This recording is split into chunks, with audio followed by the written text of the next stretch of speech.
Hello, Thousanders! Once again, Adam Zern here with my mom to talk about a very interesting topic, potentially. What's my name? Yeah. Linda Zern here as well with me to talk about a very interesting topic, one that we think is important and one we hope that you will find important as well. We do want to recommend a essay, I guess you could say, an article of sorts from National Affairs, The Erosion of Deep Literacy, by Adam Garfinkle, and that will be the springboard for our conversation today. I'll read just one quote from this article and use that as a starting place for our conversation and turn it over to Linda Zern to comment.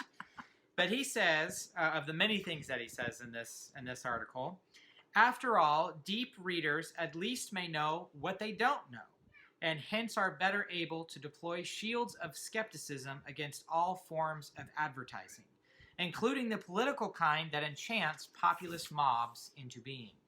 Those who lack a reading habit may be locked in perpetual intellectual adolescence, but they can still gather in the street, shout, and even shoot.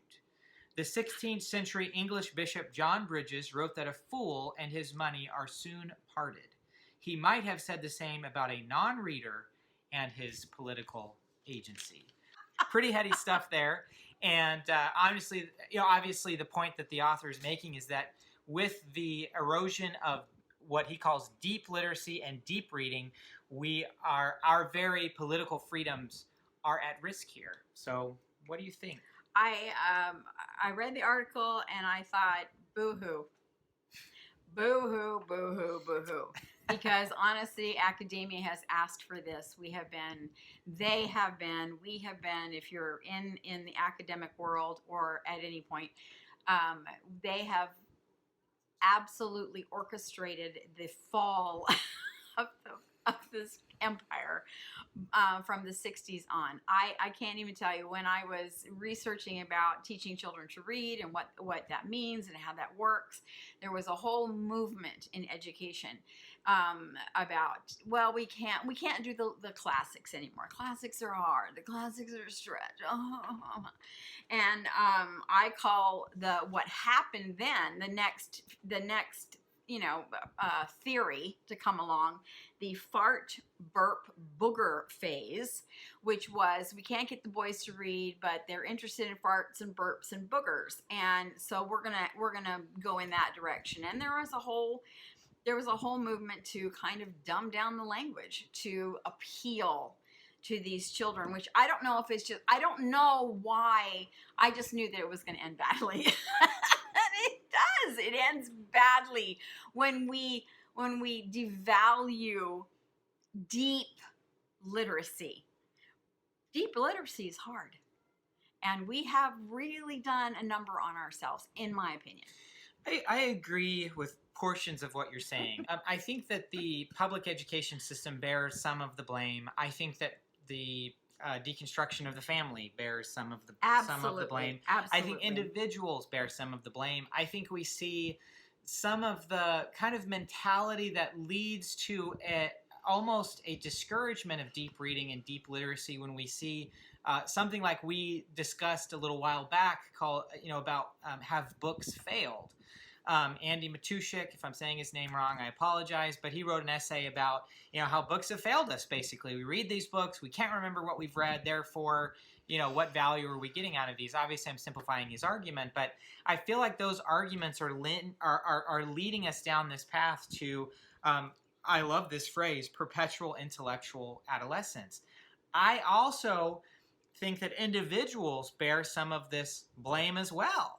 That in many ways we have bought into an elementary view of education, that I complete a degree even at a college level, and therefore I don't have to learn anymore. Therefore I'm done. I'm finished with my learning and my education, and that's an individual responsibility that we have abandoned in a lot of ways. So I think that the blame is multifaceted and lays at the feet of many different groups, and including individuals. And fine, that's fine.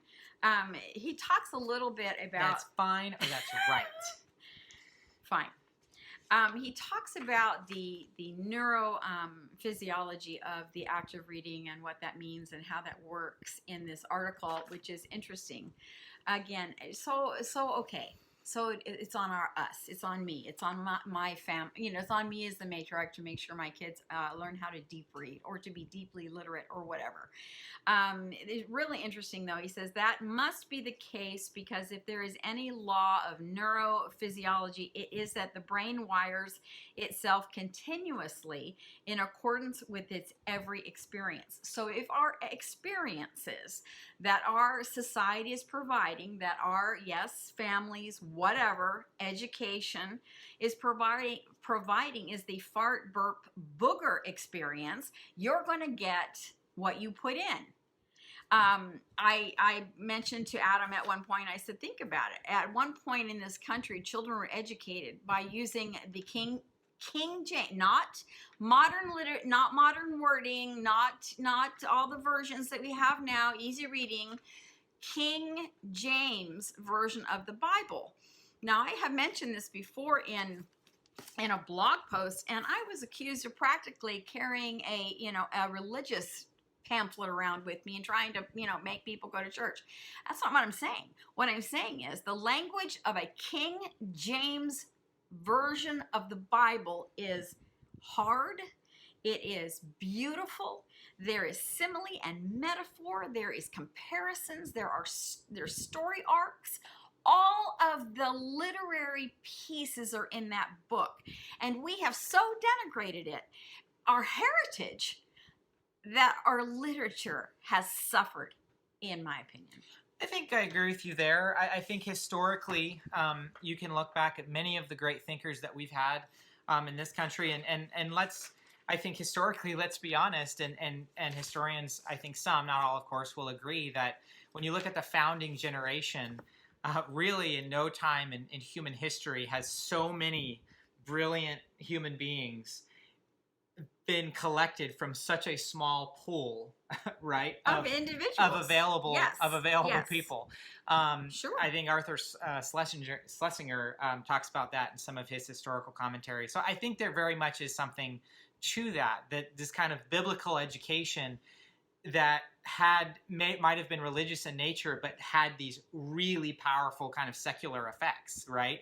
That led to some huge intellectual innovations and inventions and that sort of thing. Our brains come from certain experiences. We don't provide those anymore. He really talks about the screens and the, and all of the video gaming and all that sort of thing. But honestly, I just don't think that I think this is just the end result. We're looking at the branches and not the roots again, which is what we're always doing. You have to go back to the beginning of the beginning. We just don't require again, it's fart, burp, booger, that's something the kids will listen to. Well, I'm telling you that they'll listen to what you offer. And what we offer is pretty poor. That's interesting. I think there might be some kind of romanticizing of the past, that things were so much better in the past and that sort of thing. There might be some of that. It may not have been all completely wonderful, literacy rates. Now, not deep literacy, and I do want to make that point, but literacy rates have steadily increased, right, over the decades, over the 20th century. Now, having made that point, I just want it from a historical perspective, that's true. Literacy is not what this author is talking about, right? No. He's talking about deep literacy. Yes. That is very different than just basic literacy. Understanding underlying concepts. Correct. And being able to apply those concepts to a complex world. I think we are a society and as a group, and this is a broad brush, of course, but I think generally speaking, we are a people that has a very difficult time understanding complexity and understanding nuance. And I think that's a problem. And I think that that's something that comes from deep literacy, not basic literacy, which we have widespread, but yet is it getting us to the end result that we that we're hoping for? Well, I'm just going to suggest this book. John Gardner, he has gone out of fashion because he tends to be a little bit, I don't know why, but they've kind of relegated him to the basement of the college, and that's too bad. John Gardner on moral fiction, and he talks about what we should be looking for as far as deep literacy. You have to have, you can't, there's got to be deep writing to have deep reading, and I'm not sure that's happening. He talks about true art and what true art is. He says true art, by specific technical means now commonly forgotten, clarifies life. True art clarifies life, establishes models of human action, casts nets toward the future, carefully judges our right and wrong directions, celebrates and mourns. It does not rant. I think that is a wonderful description of what we are missing in our sources. Hey, Thousanders, so you might have realized that we've been going on a little bit, so we're actually going to break this conversation up into 2 different segments. So this will be part 1, and then you can also watch part 2. We wanted to just keep those segments a little bit shorter for you so that they're digestible, because, deep literacy. Deep literacy. All right, because thanks. Deep is deep. Yeah.